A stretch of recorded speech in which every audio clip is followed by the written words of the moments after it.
Ate Bindang, sunod sa Happy birthday to you. Happy birthday to you.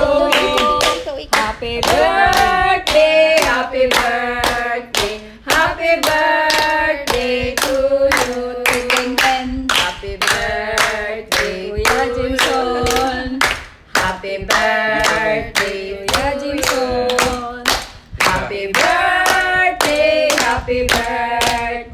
Happy birthday to you. Sige, video mo. Tapos ikaw. Si ate. Okay na. Hindi lang, ikot lang yan siya. Yan siya, mag-ikot. Hindi, pag nakapokus sa isang tao yan, doon lang. Okay lang. Oh, nakapokus ngayon kaya ano. Oh, ganyan siya. Oh, ganyan, oh. Oh.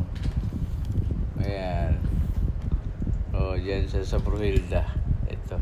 Yung Bruhilda kong asawa. Ayan. Ikot. Oh.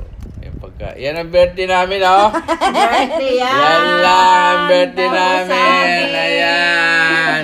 Ayun. Ayan. Yan ang aming mga guests. Hindi makita. Ayan. Kaway dayon. Kaway. Speaker na mga guest speaker. Oh, hello. Ayan. Happy birthday. Oh, malayong nilakbay ng mga to. Hindi na to makauwi kasi wala na rin silang pamasahe. Maghugas muna kami ng pinggan nito. At saka magwawalis. So yun lang ang birthday ni Lods Mads. Oh, yan, si Bibing. Kaya alam mo kung bakit tuwang-tuwa to si Bibing sa birthday ko? Ngayon. Ngayon lang, ha? Kasi nung una nakasimangot lagi yan. Ngayon hindi. Kasi wala man siya niluto. So hindi siya nahirapan.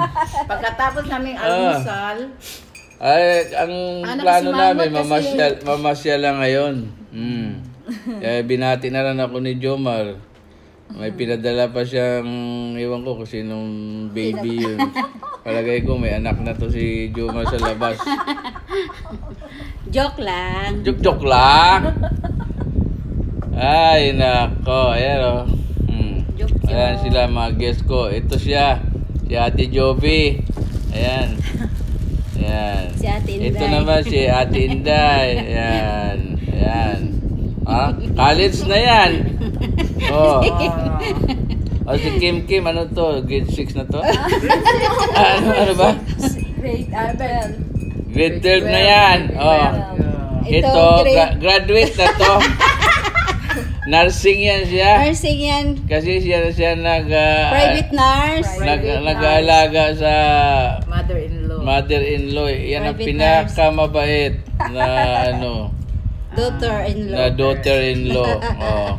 Ito naman ay si Ate Bibing. Ayan ang pinakamabait na Mabait. na sister-in-law. Ano ba? Ano ba to? Ano? Mabait yan siya. Oh. Kaloka. So, yun lang. Simple lang po ang birthday ni Lods Mads. Hindi po gumastos si Lods Mads ngayon ng malaki. Tulad ng dati na pag nagbi-birthday tayo ay talagang matindi, ano? Ngayon wala. Maraming na-save ngayon si Lods Mads. So, ayan, masarap pala sa pakiramdam na binabati ka at saka nagtatawanan sila. Hindi ko alam kung tinatawanan nilang itsura ko, ang edad ko. O kinakantsawan. Pero mag-isip na kayo kung anong gusto niyong kainin. Nakakatuwa. Kasi mamapunta na tayo ng ito kasi ang iniisip nito, puro pagkain lang. Ayan, The founder. Ayan. Siyempre naman kasi birthday, no? So, yun lang po. So, mga katrupa, yun lang ang ano ni Lods Mads birthday niya. Napakasimple at pero masaya. Yun ang importante. masaya. Yes, malusog ang At katawan. saka, nakita nyo naman, kahit marami ako dito medisina na hindi pa nainom. Ayan, oh. Ayan. Malusog. Ayan, kape po yan. At saka tulad ng dati po, yun sa mga vlog ko. Ayan po yan. Yan ang prutas. Sabi mo, nag-almusal pa ka. Ang problema itong dalawa kong guest nito, hindi pa ako binabati Batiin sa Facebook. Hindi ko alam kung friend kami sa Facebook o ano ba. Batiin mo na dyan, Day. O yan. So, Yun lang po. At masalama. Bye-bye. Bye. See you next time.